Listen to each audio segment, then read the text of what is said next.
And we're back on Generations, friends. Kevin Swanson with you today, host of the program. And with me is Dan Lucarini, who is author and speaker on the subject of worship and music in the church. He's written this book, Why I Left, the Contemporary Christian Music Movement, Confessions of a Former Worship Leader. Hey, Dan, welcome to Generations. Hey, Kevin. It's great to be with you today. Yeah. Hey, Dan, why don't you start a little bit with the journey that you took through contemporary Christian music and what's happened over the last 30 years or so? What's happened to the church? Seems to me that we had psalms and hymns as an important part of the church for the previous 300 years, and then come 1970, things changed. Yes, they have. A lot of things have changed. First of all, my journey, I was saved by the Lord at age 23. Before that, I spent a lot of time as a rock musician, and then after I came to the Lord, I started to change some of the things I was doing. In other words, I learned how to drop out of the sex and drugs part of rock and roll, right? And I got my life straightened out, thank God. But what happened then is churches that we were attending, we lived in Ohio, then we moved out to Colorado in 1994, and the pastors of those churches wanted to change the way that they were doing music in their worship services, and so they asked me to help put together worship teams, praise teams, which are essentially rock and roll bands. And with my background, they thought I could help do that. That's how I became a worship leader. And in a church down in Parker, Colorado, in fact, a fairly large church down there, and went through that journey of seeing how the tools of rock and roll that I'd been trained in, how at first it looked like it was a good idea to bring that into worship, but then I saw some things that really troubled me as we went through, and that's really what the first book was about, is an expose of the issues that we saw happening that I felt that we couldn't cover up, we needed to discuss in the church rather than continue to have this big cover-up that's going on by people who say music styles are neutral, or God made all music, what's the problem? I've come to disagree with that viewpoint, and I think we've got to discuss that. So that's my journey in a nutshell. What were those issues, Dan, that you began to discover in the lives of maybe your own family and others? Right. Well, let's backtrack just a second, because the second part of the question you asked, Kevin, was what's happened since 1970. Okay. Around 1970, some very well-meaning Christians thought it'd be a great idea to be able to reach out to other people who, today George Barna calls them the unchurched. But back then, the idea was, let's reach out to some people and try to meet them where they're at. And one of the things we'll do is we've got to change Christian music because it's too churchy. And so we've got to go out and embrace pop music. And so the CCM industry came out of that movement in the early 1970s. And what it did was essentially it merged the latest pop music styles with Christian lyrics in an attempt to attract unbelievers. What ended up happening in the 1980s is that move to, which was well-meaning, to try to reach out to people and evangelize them.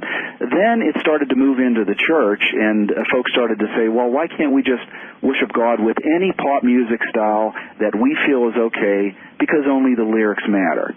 And what we ended up with now, 30 years later or so, is I document on my second book, Can We Rock the Gospel, is most of the evangelical churches in the United States, in fact in other countries too, have pop music as their way to worship God. And here's the problems with that in a nutshell.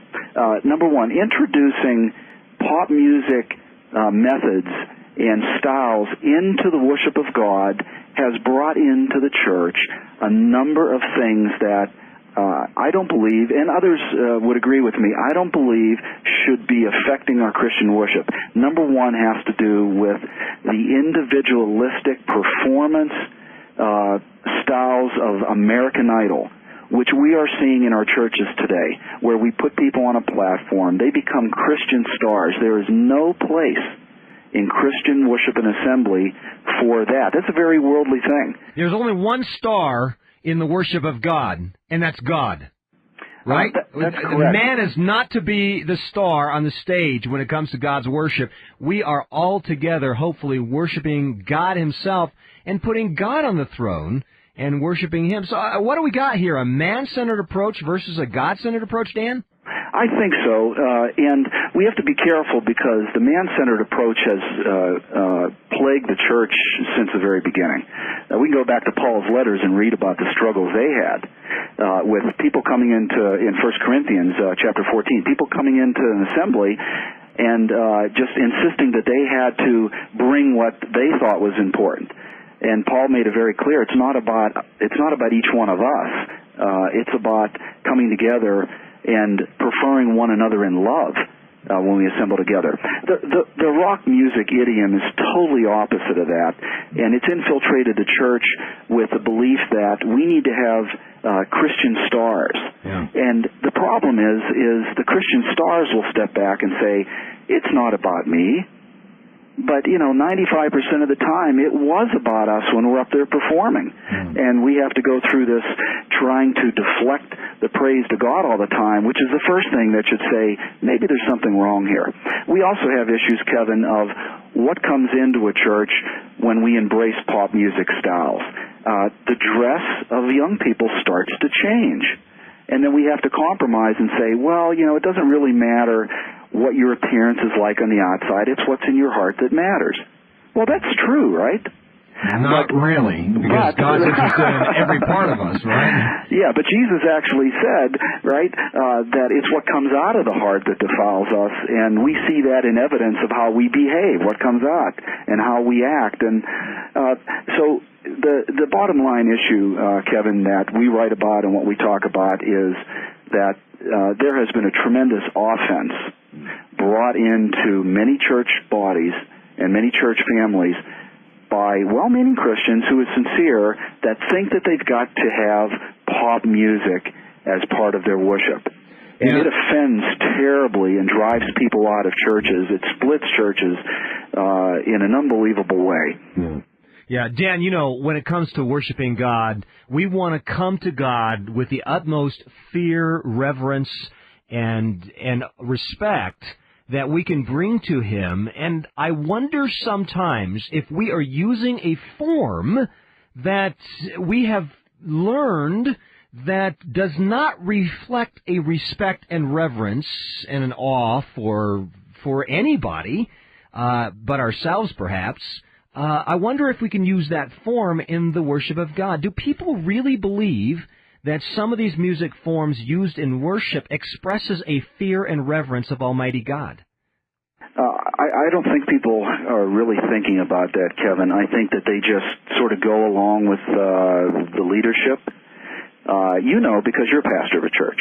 Sure. And you know that your people are coming in to the assembly time, and they have been exposed during the week to Christian CCM artists who would disagree with what you just said, or famous authors like Rick Warren, who has a book called Purpose-Driven Life, and in which he advances the most radical ideas on Christian worship. And so your people are hearing that, they're coming together, and they're confused, I think, and a lot of them don't even think it's an issue. But here's why it's an issue.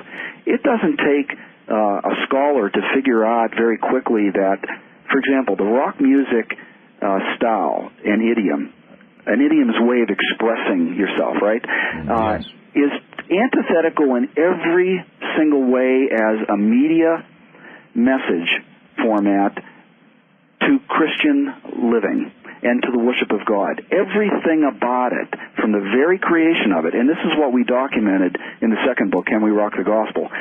Because we thought that Christians today that forget this, or young people who don't even have a clue, need to understand where this method came from and understand why that form is, I believe, incompatible with the worship and praise of the Holy God. Let's get back to the ultimate purpose for music in the church. Okay, you've got all these people together.